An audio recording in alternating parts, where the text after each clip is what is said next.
बॉलीवुड के 113 साल के इतिहास में सिर्फ एक फीमेल सुपरस्टार ऐसी हुई है जिसके नाम पर पिक्चर हिट हो सके। Sridevi was the only one who could open a film as big as a hero. Absolutely. I worship Sridevi. You know, I think she's the most consummate actor there is. Sridevi was one of the finest actresses in the world. 80s के दशक को बॉलीवुड का worst face कहा जाता है। अमिताभ बच्चन, धर्मेंद्र, राजेश खन्ना का stardom अपने decline पर था। शाहरुख, सलमान और आमिर को आने में भी वक्त था। सलीम जावेद की जोड़ी टूटने से अच्छी कहानियों की कमी थी। पर इस पूरे केओस के बीच बॉलीवुड को मिलती है सदर्न सिनेमा की एक ऐसी एक्ट्रेस जिसको ना तो हिंदी ढंग से बोलनी आती थी, ना उसके बॉलीवुड में स्ट्रॉन्ग कनेक्शंस थे। बट डिस्पाइट दैट उसके आते ही बॉलीवुड में एक नई चांदनी आ जाती है। चांदनी, ओ मेरी चांदनी। आज मेजॉरिटी ऑफ द लोग श्रीदेवी को उनकी अनफॉर्चुनेट और अनटाइमली डेथ के लिए जानते हैं और उसके ऊपर भी डिटेल्ड एनालिसिस हम इस वीडियो में करेंगे। पर श्रीदेवी की लेगेसी को उनकी ये अनफॉर्चुनेट डेथ डिफाइन नहीं करती। 80s की डेकेड में बॉलीवुड की highest paid actor Amitabh Bachchan, Dharmendra, Rajinikanth के स्टेचर के बराबर का स्टारडम और बॉलीवुड की फर्स्ट, बिगेस्ट एंड आज तक ओनली फीमेल सुपरस्टार बनना, ये सब श्रीदेवी के गॉड गिवन टैलेंट का रिजल्ट तो था ही, क्योंकि उन्होंने तो एक्टिंग करना बहुत ही कम उम्र से शुरू कर दिया था। पर इस पूरी सक्सेस के पीछे थी एक शाय, इंट्रोवर्टेड, इनसिक्योर और शायद एक ट्रॉमेटाइज्ड एक्ट्रेस जिसको शायद अपने स्टारडम के पीक पर भी सच्चा प्यार नहीं मिला, जिसकी इनसिक्योरिटी, इंफीरियोरिटी कॉम्प्लेक्स और एक टॉक्सिक फैमिली ने उन्हें ऐसा ट्रॉमा दिया कि एक समय उनसे बेइंतहा प्यार करने वाली ऑडियंस उसे बॉलीवुड की फैमिली डिस्ट्रॉयर, होम रेकर बुलाने लगी। लोग जानना चाहते हैं कि क्या है श्रीदेवी की प्रॉब्लमैटिक लव लाइफ के सीक्रेट्स, क्यों अलेजिडली 1980s में 4 बच्चों के बाप मिथुन चक्रवर्ती से शादी करने के बाद सिर्फ 3 साल के अंदर उनका ब्रेकअप हो गया। लोग पूछते हैं कि क्यों one of the most beautiful and finest actress of Bollywood होने के बावजूद श्रीदेवी का दिल हमेशा शादीशुदा मर्दों पर ही आया। क्यों 1997 के बाद बॉलीवुड की ये इकलौती फीमेल सुपरस्टार 15 सालों तक किसी मूवी में नहीं दिखी। कैसे एक कंप्लीट आउटसाइडर बॉलीवुड में आकर ना सिर्फ सक्सेसफुल होता है बल्कि हाईएस्ट पेड एक्ट्रेस भी बनती है। और मेरे अकॉर्डिंग तो श्रीदेवी शायद इकलौती ऐसी एक्ट्रेस है जिनकी कंटेम्प्रेरी एक्ट्रेसेस जिनके साथ उनका डायरेक्ट कंपटीशन था वो तक उनकी तारीफ करती हैं। मैं जब से इंडस्ट्री में आई हूँ ना, मैं श्रीदेवी जी की फैन रही हूँ। दिव्या भारती तो एक इंटरव्यू में एक्सेप्ट करती हैं कि श्रीदेवी वाज बेटर देन हर। श्रीदेवी का स्टेचर 1990s आते आते इतना बड़ा हो चुका था कि वो अमिताभ बच्चन जैसे सुपरस्टार के साथ फिल्म करने से मना कर सकती थी अगर उन्हें स्क्रिप्ट पसंद ना आए। 50 साल का लेजेंडरी एक्टिंग करियर, 300 से ज्यादा फिल्में, तमिल, तेलुगु, मलयालम, कन्नड़ा और हिंदी फिल्मों में लेजेंडरी स्टेटस, अपने कॉम्पिटिटर्स और इवन आज तक की बॉलीवुड एक्ट्रेस की सबसे बड़ी inspiration. Sridevi was way ahead of her time, जिसकी बात लोग करते नहीं और जिसका आइडिया तुम्हें बस इस बात से लग जाएगा। बॉलीवुड की सबसे आइकॉनिक फिल्मों में से एक मिस्टर इंडिया में श्रीदेवी की परफॉर्मेंस देखने के बाद ऑडियंस ने डिमांड करी थी कि मूवी का नाम मिस इंडिया होना चाहिए था। शाहरुख खान कहते हैं कि उन्होंने श्रीदेवी को देखकर बहुत एक्टिंग सीखी। सलमान खान के अकॉर्डिंग श्रीदेवी का स्टारडम आज के तीनों खान के स्टारडम से बड़ा था। काजोल तो उनके एक्टिंग स्कूल में स्टूडेंट बनने को तैयार थी। मैंने उनको बोला भी था आप स्कूल शुरू करो,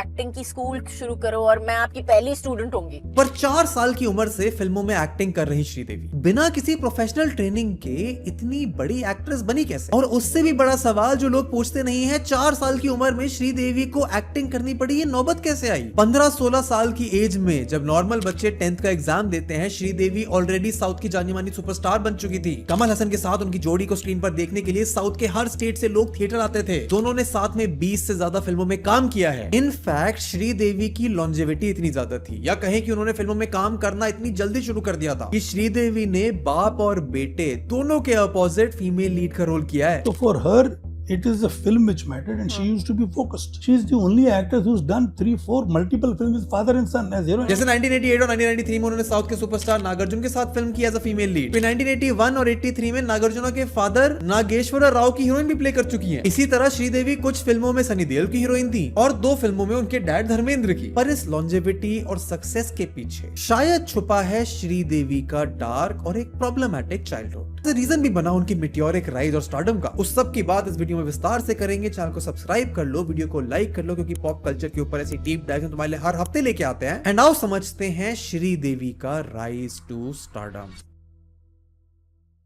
13 अगस्त 1963 तमिलनाडु में शिवकाशी के पास मीनमपट्टी नाम के गांव में अयप्पन और राजेश्वरी के घर एक बेटी पैदा होती है, Shri Amma younger Ayyappan, also known as Sridevi. पर ना तो ये श्रीदेवी को पता था ना उनके पेरेंट्स को कि उनका बचपन बहुत ही जल्दी एक एक्सीडेंटल स्टारडम का रूप ले लेगा। उनके पिता अयप्पन एक एडवोकेट थे और माँ राजेश्वरी तेलुगु इंडस्ट्री में एक स्ट्रगलिंग एक्ट्रेस। उसी स्ट्रगलिंग करियर को ट्रैक पर लाने की कोशिश में राजेश्वरी शूट कर रही थी 1996 की एक डिवोशनल ड्रामा फिल्म कंधन करुणाई की, जहां मेकर्स को लॉर्ड मुरुगन का बचपन का रोल करने के लिए एक अच्छा चाइल्ड आर्टिस्ट नहीं मिल रहा था। कोइंसिडेंटली राजेश्वरी उस दिन अपनी 3 साल की बेटी श्रीदेवी को सेट पर लाई थी और जब एक्ट्रेस साउका जानकी फिल्म के मेकर्स को रेकमेंड करती हैं कि श्रीदेवी के शार्प फीचर्स, उनकी आंखें और इनोसेंट स्माइल बिल्कुल परफेक्ट है लॉर्ड मुरुगन के बचपन का रोल प्ले करने के लिए, और जैसे ही श्रीदेवी को कॉस्ट्यूम पहनाया गया, डायलॉग्स बताए गए, everything changed for Rajeshwari, Sridevi and the entire world of southern cinema. जहां मेजॉरिटी ऑफ चाइल्ड एक्टर्स के साथ काम करना एक डायरेक्टर के लिए बड़ा चैलेंज होता है, वहां श्रीदेवी को ना सिर्फ अपने डायलॉग्स परफेक्टली डिलीवर करने आते थे, बल्कि उनकी स्क्रीन प्रेजेंस 3 साल की उम्र से इतनी काम और मैग्नेटिक थी कि एक्सीडेंटली मिले उस रोल के बाद श्रीदेवी को और कई फिल्मों के ऑफर्स आने लगे। लॉर्ड मुरुगन का कैरेक्टर तमिल की कई फिल्मों में होता है, इसीलिए लॉर्ड मुरुगन के बचपन के रोल के लिए कई डायरेक्टर्स की फर्स्ट चॉइस श्रीदेवी होती थी। 1969 की तमिल फिल्म थुनाइवन में श्रीदेवी ने फिर से वही कैरेक्टर प्ले किया and this turn out to be a massive hit. As a child artist Sridevi का ये पहला ब्रेक थ्रू था, जिसके बाद डायरेक्टर्स, फिल्म मेकर्स और ऑडियंस सब उन्हें जानने लगे। अगले ही साल श्रीदेवी को अपनी पहली तेलुगु फिल्म ऑफर हुई, मां नन्ना निर्दोषी। 1971 में उन्होंने एक मलयाली फिल्म पोम पट्टा में भी काम किया, जिसके लिए श्रीदेवी को केरला स्टेट की तरफ से बेस्ट चाइल्ड आर्टिस्ट का अवार्ड मिला। 8 साल की उम्र में श्रीदेवी साउथ की फिल्म इंडस्ट्री में अपनी स्ट्रगलिंग मां से ज्यादा पॉपुलर हो गई थी। ऑफर्स रुक नहीं रहे थे, Sridevi was also enjoying life and obviously इतने यंग फिल्मी करियर की वजह से सैक्रिफाइस हो रही थी उनकी स्कूल लाइफ, उनका बचपन एंड मोर इंपॉर्टेंटली उनकी चाइल्ड लाइक इनोसेंस। श्रीदेवी ने कभी अपनी मां राजेश्वरी के बारे में बुरा नहीं बोला, पर अलेजेडली उनकी मां पैसों के लिए श्रीदेवी का बचपन पूरी तरह से कंट्रोल करने लगी थी। कुछ सालों के लिए श्रीदेवी की होम स्कूलिंग तो कराई गई, पर इतने हेक्टिक फिल्मी करियर और एजुकेशन के बीच राजेश्वरी की चॉइस अपनी बेटी को लेकर क्लियर थी। प्रायोरिटी मिलेगी तो लाइवलीहुड और फिल्मी स्टारडम को। एंड ऑनेस्टली श्रीदेवी की मां का वो डिसीजन तुम इन हाइंडसाइट कह सकते हो बहुत अच्छा था, वो आगे जाकर इतनी बड़ी सुपरस्टार बनी। But if you think about it just a little, you like me will feel bad for her, क्योंकि ना तो उन्हें अपना बचपन जीने का मौका मिला, ना अपने लाइफ डिसीजंस को अपने हिसाब से मोल्ड करने का मौका मिला। एज अ चाइल्ड आर्टिस्ट तुम समझ भी नहीं सकते कि आपका एक्सपीरियंस घंटों तक, दिनों तक सेट पर शूट करना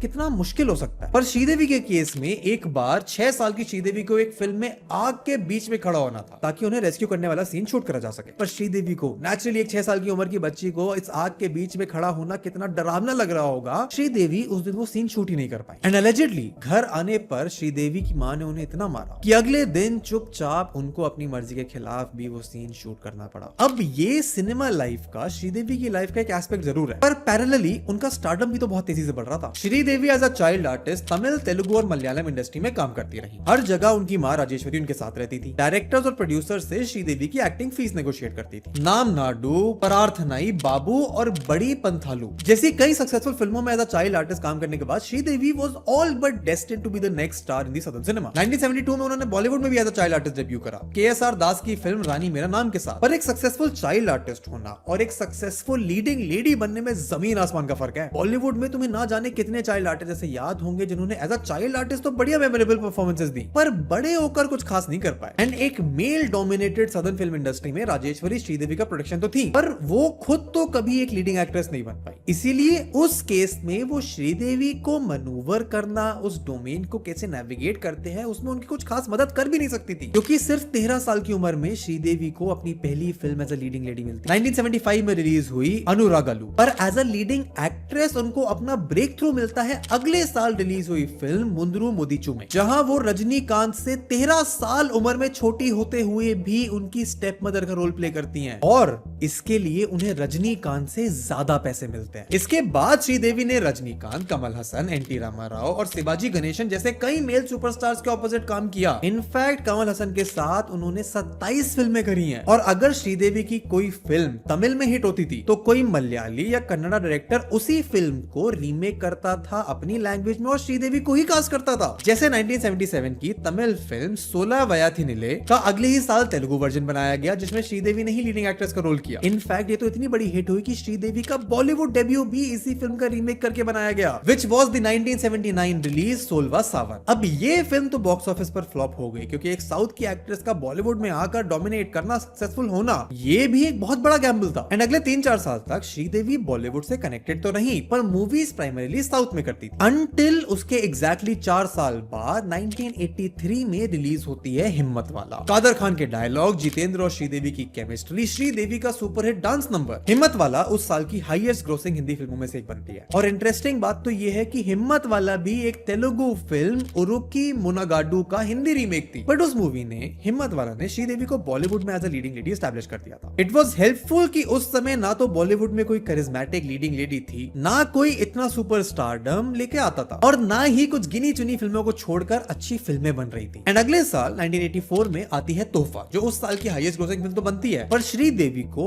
एस्टैब्लिश कर देती है one of the best actresses if not the best of her time. 1985 से 1990 तक Sridevi was the highest earning actress of Bollywood. कई फिल्मों के लिए उन्हें मेल स्टार से ज्यादा पैसे मिलते थे। अब श्रीदेवी की इस हाई फीस में उनके फ्यूचर हस्बैंड बोनी कपूर का हाथ जरूर था, जिसकी बात हम अभी कुछ देर में करेंगे, बट इस बात में कोई दोहराए नहीं है कि Sridevi was undeniably the number 1 actress Bollywood had ever seen. उनसे पहले किसी एक्ट्रेस के नाम पर पिक्चर को ओपनिंग नहीं मिलती थी, एंड वी कैन आर्ग्यू कि उनके बाद भी आज तक ऐसा हुआ नहीं है। आलिया भट्ट, करीना कपूर, विद्या बालन तक की सोलो फ्लॉप फिल्म्स प्रूफ है इस बात का कि मेल सुपरस्टार ऑब्सेस्ड बॉलीवुड में एक फीमेल एक्ट्रेस के नाम पर फिल्म हिट होना कितनी बड़ी बात है। पहले जितेंद्र के साथ उनकी जोड़ी सुपर हिट हुई, फिर ऋषि कपूर और मिथुन चक्रवर्ती के साथ, और उसके बाद अनिल कपूर के साथ। एंड जितनी सुपर हिट ये पेयरिंग स्क्रीन पर थी, ऑफ द स्क्रीन श्रीदेवी की लाइफ में ये उतनी ही प्रॉब्लमैटिक बनकर सामने आई, जिनकी बात हम डिटेल में भी करेंगे, क्योंकि श्रीदेवी अब तक एक सुपरस्टार बन चुकी थी। जानी दोस्त, मवाली, कर्मा, नगीना, मिस्टर इंडिया, चांदनी, चालबाज जैसी कई सुपर हिट्स डिलीवर करके वो सबसे सक्सेसफुल कमर्शियल एक्ट्रेस थी। सदमा और लम्हे जैसी हाईली क्रिटिकली अक्लेम्ड फिल्म्स ने उनके अंदर की सॉलिड एक्टर को भी शोकेस किया। बॉक्स ऑफिस पर ये दोनों फिल्में जरूर फ्लॉप हुई हो, but they are amongst the most recommended Bollywood classics that actually flop. Chaalbaaz में ट्विन सिस्टर्स का डबल रोल करने के बाद श्रीदेवी को डबल रोल्स कहने के लिए कई ऑफर आने लगे। सनी देओल और रजनीकांत की फिल्मों में हिट हुए। चालबाज की हाईलाइट थी श्रीदेवी की परफॉर्मेंस। 1986 में नगीना के साथ वो नेशनल सेंसेशन बन गई। इनफैक्ट आज तक की it is one of the best snake films in the world. और ऐसा नहीं था कि उनकी हर फिल्म सुपर हिट थी। आग और शोला, सरफरोश, लम्हे और रूप की रानी, चोरों का राजा जैसी डिसअपॉइंटिंग फ्लॉप्स भी श्रीदेवी ने डिलीवर करी, पर ऑडियंस का कनेक्ट उनके इनोसेंट फेस से, उनकी एक्टिंग से, स्क्रीन प्रेजेंस से इतना ज्यादा था कि फिल्म चले ना चले श्रीदेवी के स्टारडम पर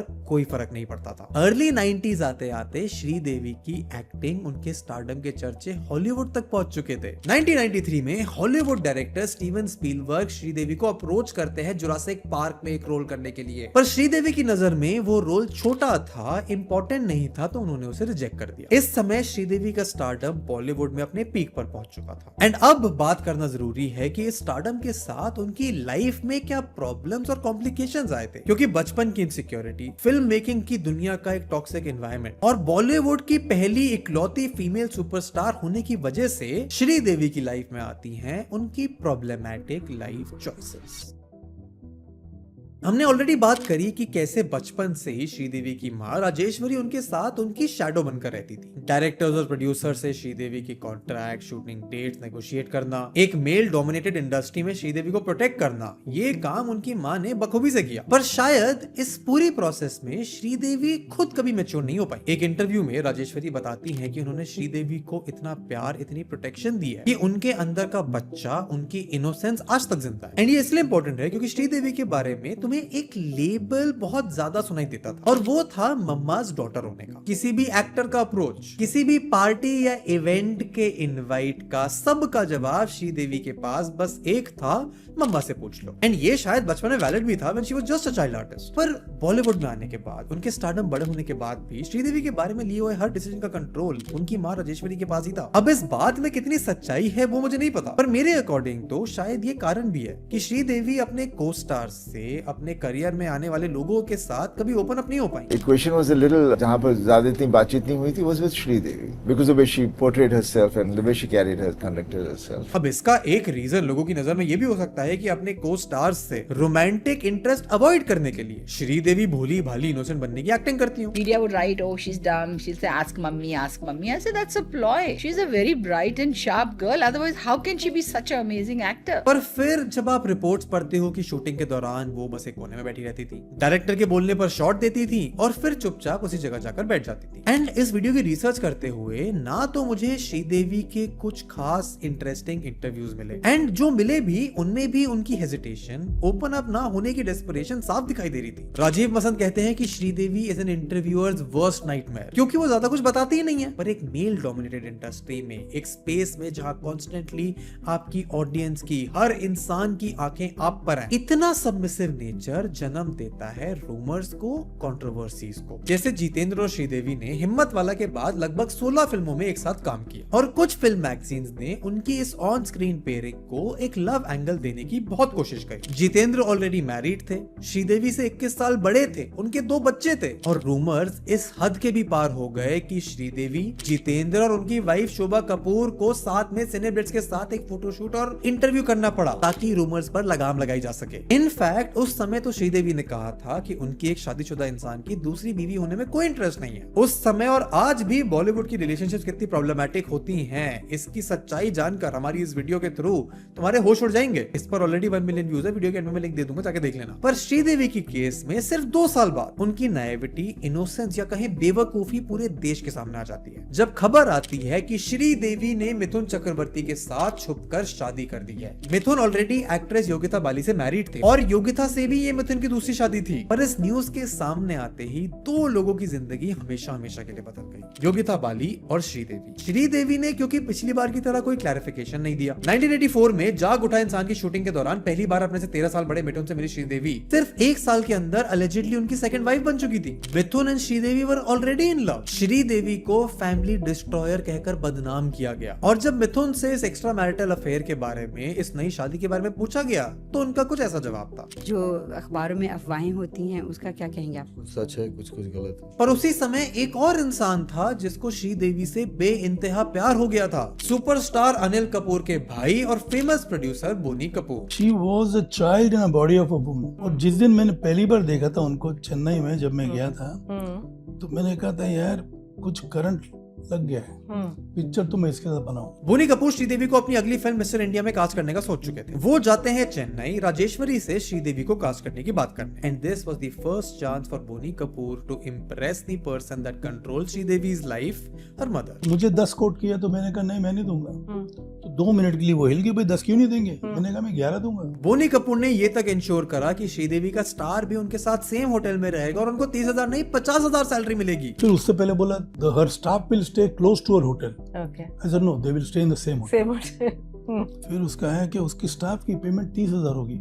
I said no, I'll pay 50,000. And Rajeshwari Boney Kapoor से पूरी तरह इंप्रेस हो चुकी थी। मिस्टर इंडिया बनती है, रिलीज होती है और एक ब्लॉकबस्टर कल्ट क्लासिक 1980s की सबसे आइकॉनिक बॉलीवुड मूवी बनती है। उस मूवी को तो फैंस श्रीदेवी की परफॉर्मेंस की वजह से मिस इंडिया कहकर बुलाने लगे थे। बोनी कपूर श्रीदेवी और उनकी फैमिली दोनों से क्लोज आ रहे थे। And perhaps I was the only producer who could go beyond। एक उनका बाहर का वरांडा था, एक लिविंग रूम था, उसके आगे डाइनिंग रूम था, उसके आगे उनका बेडरूम। तो मैं धीरे धीरे वरांडे से हॉल में आया, हॉल से डाइनिंग रूम में गया, डाइनिंग रूम से उनके बेडरूम में पहुंच गया था। माँ बाप का जो बेडरूम नीचे था, वहाँ पे मतलब खुला मैं बैठ सकता था और बात कर सकता था। It become a family member. In fact Boney से श्रीदेवी की क्लोजनेस इतनी ज्यादा बढ़ गई थी कि रूमर सामने आए कि एक बार मिथुन चक्रवर्ती की इनसिक्योरिटी को कंट्रोल करने के लिए श्रीदेवी ने बोनी कपूर के हाथ पे राखी बांधी थी। पर बोनी कपूर सोच चुके थे कि शादी करूंगा तो सिर्फ श्रीदेवी से। मतलब मैंने तो उस वक्त मैं बोलूंगा मर मिट जाऊंगा पर शादी इसी से करूंगा। पर इस पूरे लव फियास्को में एक नहीं काफी प्रॉब्लम्स थी। मिथुन ऑलरेडी योगिता बाली से मैरिड थे, उनके 4 बच्चे थे, श्रीदेवी उनकी सेकंड वाइफ बन चुकी थी। उसी श्रीदेवी से अब बोनी कपूर को प्यार हो चुका था एंड बोनी कपूर खुद शादीशुदा थे, उनकी वाइफ मोना कपूर के साथ उनके 2 बच्चे थे। और सबसे इंटरेस्टिंग बात तो ये है कि श्रीदेवी को बोनी कपूर से उनकी वाइफ मोना ने मिलवाया था,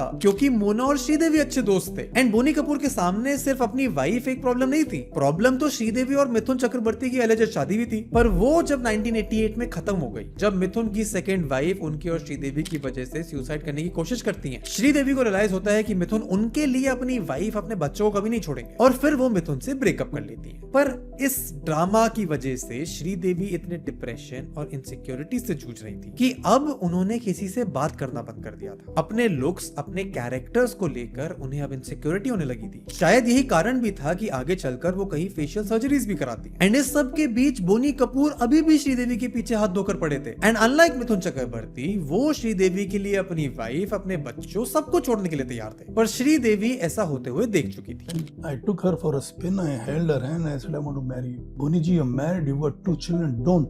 Don't ever say such a thing. She snapped my hand. She said, "Stop the car. Take home." 6 महीने उसके बाद बात नहीं की मेरे से। बोनी कपूर के पास श्रीदेवी के आसपास रहने का, उनसे क्लोजनेस बढ़ाने का सिर्फ एक तरीका था, उनको अपनी फिल्मों में कास्ट करना, श्रीदेवी के करियर में उनकी मदद करना और उनकी मां राजेश्वरी की गुड बुक्स में आना। तो मैंने उस जमाने में सुभाष घई की पिक्चर जो कर्मा थी वो 12 लाख में की, यश चोपड़ा की पिक्चर 15 लाख में की, विनोद मेहरा की पिक्चर 15 लाख में की, शक्ति सामंत की पिक्चर 15 लाख में की। जहां एक्ट्रेसेस को 80s में 5-6 लाख रुपए मुश्किल से मिलते थे, बोनी ने श्रीदेवी को खुदा गवाह के लिए अमिताभ बच्चन के ऑपोजिट 25 लाख रुपए दिलवाए। Why did you take 25 lakhs from the next picture? Bony ji, wow, will pay 25 lakhs. तो ऐसे नहीं I'll get. बस पिक्चर जो 25 लाख की साइन की थी खुदा गवाह। पर इसका मतलब ये नहीं है कि बोनी कपूर श्रीदेवी के बॉलीवुड में गॉडफादर बन गए थे। एक एस्टैब्लिश्ड प्रोड्यूसर होने की नजर में वो श्रीदेवी की मदद जरूर कर पा रहे थे, पर वो श्रीदेवी का एक्टिंग टैलेंट, उनका प्रोफेशनलिज्म और ऑडियंस के साथ उनका कनेक्ट ही था, जिसकी वजह से हर डायरेक्टर उनके साथ काम करना चाहता था। तो राजेश खन्ना को जब नाम सजेस्ट किया के शंकर, तो ऑब्वियसली उनको भी राजकुमार याद आया होगा। वहाँ ठीक है, I used to, because Shami uncle used to call my father Long John. अच्छा। तो काका जी also said, yes, Long John, let's get him as a director. और 10 साल तक लव इंटरेस्ट वन साइडेड चलने वाला एक झटके में बदल जाता है into an extra marital affair when Sridevi starts to date Boney Kapoor, another married man with a wife and children. 2 जून 1996 को दोनों की शादी होती है और पहली बार श्रीदेवी को अपनी लाइफ में सच्चे प्यार का एक्सपीरियंस होता है। बहुत ज्यादा प्यार करता अभी भी, you won't believe, मतलब I don't think there is any man on this earth who would have loved his wife as much. जब श्रीदेवी की मां राजेश्वरी को ब्रेन कैंसर हुआ तो बोनी कपूर ने उनका इलाज अमेरिका में रेप्यूटेड डॉक्टर से कराया। उसकी मां बीमार हुई, बातचीत नहीं थी, फिर भी मैं गया हेल्प करने के लिए। चेन्नई में कुछ 6-8 महीने में आना जाना। Then I fixed a doctor in America, took them to America, stayed there for 2 months. Sridevi के कमाए गए सारे पैसे अब तक राजेश्वरी के पास रहते थे, पर कुछ इररिस्पॉन्सिबल फाइनेंशियल डिसीजंस की वजह से सालों से कमाई हुई वो वेल्थ अब कुछ खास बची नहीं थी। बोनी सिर्फ इमोशनली नहीं, फाइनेंशियली भी श्रीदेवी की मदद करते हैं। एक ऐसे समय में जब वो खुद रूप की रानी चोरों को राजा जैसी हाई बजट फ्लॉप फिल्म बनाकर कर्जे में डूब चुके थे, एंड अपनी वाइफ मोना को डिवोर्स देना शायद उनकी लाइफ का सबसे कंट्रोवर्शियल डिसीजन है। Actually, why don't you come home? अच्छा। I used to feel bad. I used to, मैं क्या करूं, मैं बटा बता। पर श्रीदेवी के लिए उनकी लाइफ में एक इंसान का उनके साथ खड़ा रहना बिना किसी सेल्फिश मोटिव के शायद एक बिल्कुल नया एक्सपीरियंस था, क्योंकि for the first time she was loved for who she was. For the first time someone actually stood beside her. बाहर बैठ के मैं सिगरेट पी रहा था, and she said, "You said you love me and you will do anything for me." I said, "Yeah."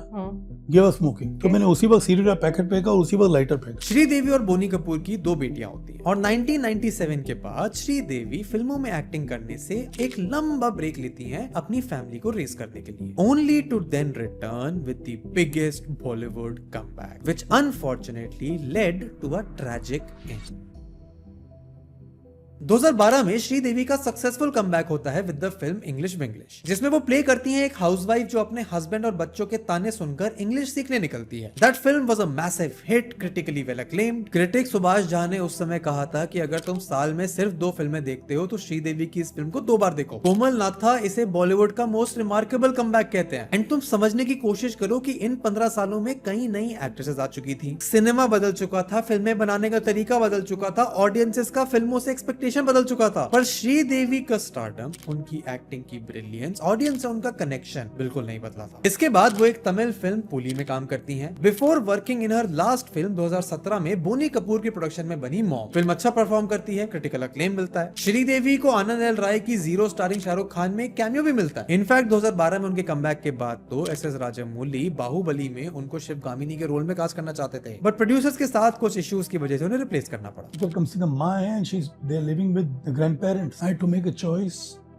I loved my children, but now I love them then even more. I had to go through things which I had to be very strong to handle some situations. And Sridevi अपने acting career की second innings में भी equally impressive थी। उनका अगला role Karan Johar की film कलंक में होने वाला था, पर 24 फरवरी 2018 को एक ऐसी न्यूज आती है जिसने बॉलीवुड को, पूरे देश को, जो श्रीदेवी से प्यार करता था, उनकी फिल्मों में इंटरेस्टेड था, उन्हें देखता था, उन सबको हिलाकर रख दिया। आपको बता दें कि 54 साल की उम्र में श्रीदेवी का दिल का दौरा पड़ने की वजह से निधन हो गया है। बात बनी कि 5 फुट 7 इंच की श्रीदेवी 5 फुट 1 इंच के फिल्म में अपनी जान कैसे गंवा सकती हैं। बोनी कपूर के अकॉर्डिंग वो और श्रीदेवी अपने रिलेटिव की शादी अटेंड करने 18 फरवरी को दुबई जाते हैं, अपनी छोटी बेटी खुशी के साथ। 21 को शादी होने के बाद मनीष मल्होत्रा श्रीदेवी और अनिल कपूर के साथ एक फोटो भी अपलोड करते हैं। और बोनी को एक इवेंट अटेंड करना था, इसीलिए वो और खुशी इंडिया वापस आ जाते हैं। श्रीदेवी की फैमिली में ही शादी थी, तो वो दुबई के एक होटल में रुक जाती हैं। 2 दिन बाद जब श्रीदेवी बोनी को आई मिस यू का टेक्स्ट करती हैं, तो बोनी उन्हें सरप्राइज देने के लिए तुरंत दुबई जाते हैं और डिनर डेट पर चलने के लिए पूछते हैं। बोनी उसी रूम में इंडिया और साउथ अफ्रीका का होने वाला मैच देखने लगे जब श्रीदेवी रेडी होने के लिए बाथरूम गई। और जब काफी देर तक श्रीदेवी बाथरूम से बाहर नहीं आती, तो बोनी खुद जाके देखते हैं बाथ टब में तैरती हुई श्रीदेवी की डेड बॉडी को। And it is so unfortunate कि श्रीदेवी की अनटाइमली अनफॉर्चुनेट डेथ के बारे में तुम्हें यूट्यूब पर ना जाने कितनी कॉन्स्पिरेसी थ्योरीज मिल जाएंगी। कुछ लोगों ने तो श्रीदेवी की आत्मा से बात करते हुए ये क्लेम तक कर दिया है कि उन्हें बोनी कपूर ने मारा था। वहाँ पे बाथ टब में मैं बैठा, मैंने अपनी इन्वेस्टिगेशन शुरू कर दी। मैंने पूछा, श्रीदेवी जी आप यहाँ पे आ सकते हो? काफी देर तक कुछ भी नहीं। पर if you just look at it in the most obvious manner,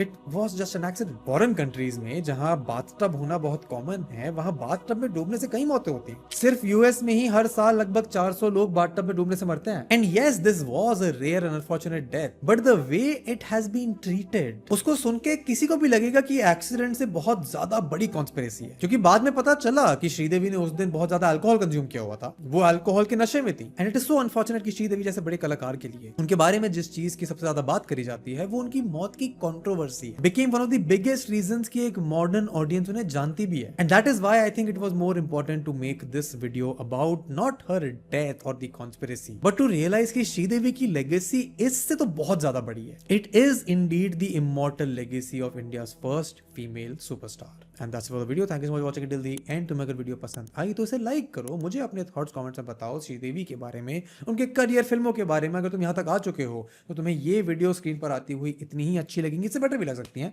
इन्हें चेकआउट करो, चैनल को सब्सक्राइब करो, वीडियो को लाइक करो। I will see you in next one. Good bye.